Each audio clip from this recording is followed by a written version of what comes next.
difficult. I am saying do not force GMO on us just because for the time being we've been hit by drought.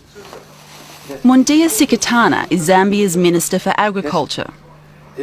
Look at our varieties, typical African. It's so nice, all colors. All this will be wiped out through the GMO. This is GMO. The Minister for Agriculture has a passion for indigenous African plants. He's been leading the campaign against accepting the GM food aid and for finding alternatives. My answer to you, the crisis is critical. We must face it. We must appeal to those that have non-GMO. We must go to our other varieties, millet, sorghum, cassava, to feed these people on. There's no doubt the government is facing a huge challenge. But for America to force GMO on underdeveloped countries, we say no. We know how powerful they are, but they cannot be as powerful as to force us to swallow.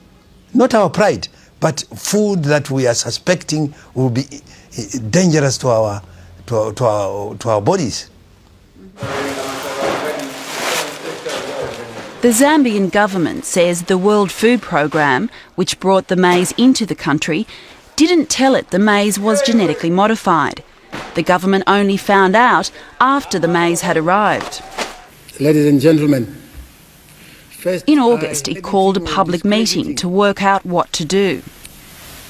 We, as a government, are sensitive to the plight of our own people because we belong to those people and can never, ever risk, deliberately or otherwise, risk the lives of our own people. There was immense pressure to make a decision quickly. Ships with more GM maize were already on their way from America. Zambians were warned that if they didn't take it, someone else would. I would urge that a decision on this issue be made expeditiously, or some 42,000 tons of U.S. supplied maize, which is currently en route to Zambia, will have to be diverted to other countries. Already angry that GM maize had been brought in without their knowledge, the next revelation only heightened tensions. In an apparent attempt to placate the government, the World Food Programme publicly stated that there was no need for concern because it had in fact been delivering GM food aid to Zambia for the last 7 years. Again, this was news to the government. And I didn't hear it officially from anybody.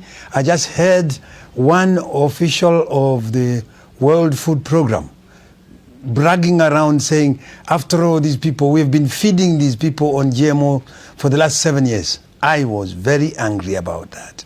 I told them they were not fair and we would never accept such conduct because in America, in Europe, they know they are obliged to notify the consumer, to give him a choice, you know. The head of WFP in Zambia refused to speak to Dateline. A PR person said the situation was too sensitive. We were told to speak to the South African office